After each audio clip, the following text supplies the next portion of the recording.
Motif kejahatan suami saya, Habib Aceh, adalah menikahi siri banyak perempuan. Motif kejahatannya adalah menikahi siri banyak perempuan, sehingga dia aman dari jeratan hukum. Bagaimana nasib kami perempuan yang dinikahi siri yang mendapatkan banyak kekerasan, sementara niat kami sebagai perempuan adalah menjaga kesucian, menjalankan syariat Allah, menghindari zina. Kami menikah sah di hadapan Allah, tapi di mana negara melindungi kami yang mendapatkan kekerasan bertubi-tubi?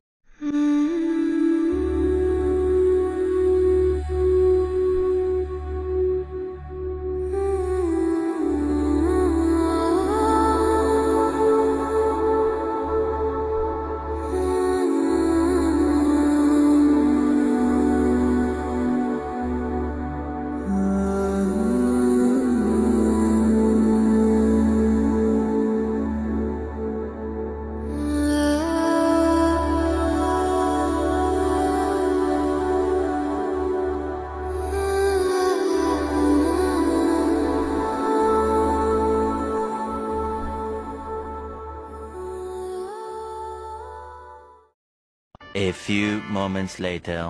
Poligami itu sesuatu yang disyariatkan atau dibolehkan. Bu, catat kalimatnya Bu, hukumnya boleh. Please catat. Tambah lagi catatannya Bu, tidak boleh syariat ini ditolak dan ditentang. Ibu tolak berarti tolak syariat namanya Bu. Sama seperti kita tahu ada kewajiban sholat nggih. Meskipun ibu sholat, tapi ibu bilang enggak, sholat itu enggak wajib, enggak benar nih sholat. Itu sama saja ibu menentang syariat Bu. Masalah ibu enggak mau itu urusan lain. Contoh misalnya sholat duha, sesuatu yang disyariatkan enggak sholat duha Bu? Iya, nolak enggak boleh. Tapi kalau ibu enggak lakukan sholat duha, dosa enggak? Enggak. Katakan ini kezoliman enggak boleh. Syariat tetap syariat Bu. Kita bahas sisi syariat ya, bukan lagi bahas person Bu. Saya dekatkan dengan pemahaman kayak gini Bu. Shalom, bertemu kembali dengan Raja Sukumaya di sini. Ini. Ya, salam ke Seleo. Nah, sudah kita dengarkan penjelasan Pak Ustadz tentang poligami atau memiliki istri lebih dari satu. Beliau menyatakan bahwa poligami itu merupakan syariat. Tentu saja pernyataan beliau itu didukung oleh data atau dalil dari Quran. Misalnya dalam Quran An-Nisa ayat 3 yang menyarankan untuk menikahi 3-4 wanita.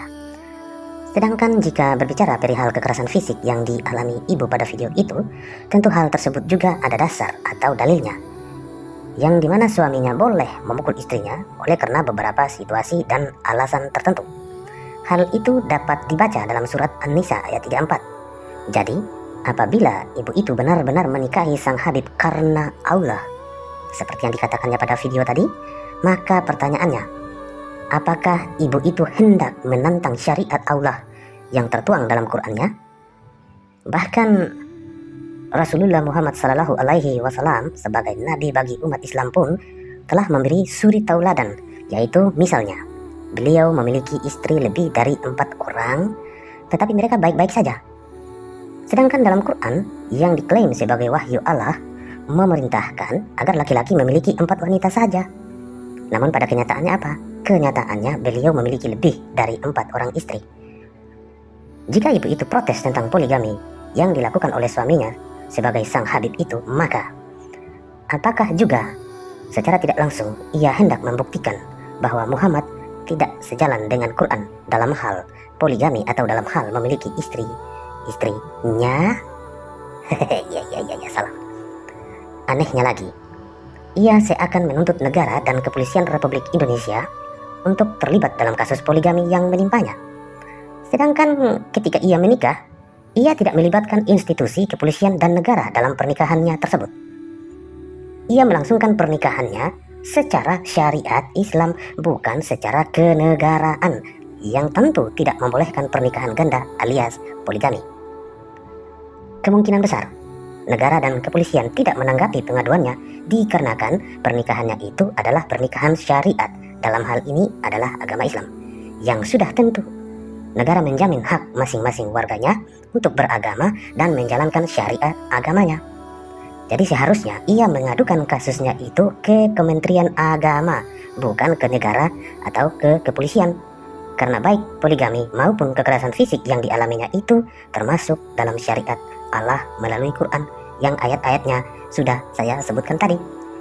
Apabila misalnya ia merasa tidak ada keadilan baginya karena dipoligami dan mendapat perlakuan kasar, maka seharusnya ia meneliti kitab yang dia imani. Sebab mohon maaf ya, sebab kemungkinan besar ada yang tidak beres dengan ayat-ayat poligami dan kekerasan terhadap wanita seperti yang saya sebutkan tadi ayat-ayatnya. Nah, jika ia tidak menemukan ada yang salah dengan ayat-ayat tersebut, maka sudah tentu ialah yang telah melakukan kesalahan besar dengan cara memprotes apa yang telah dialaminya. Sekian dulu Wangsit Keong Ajaib. Semoga ibu itu dengan segera menemukan solusi untuk mengatasi persoalan yang dia alami. Salam keseleo.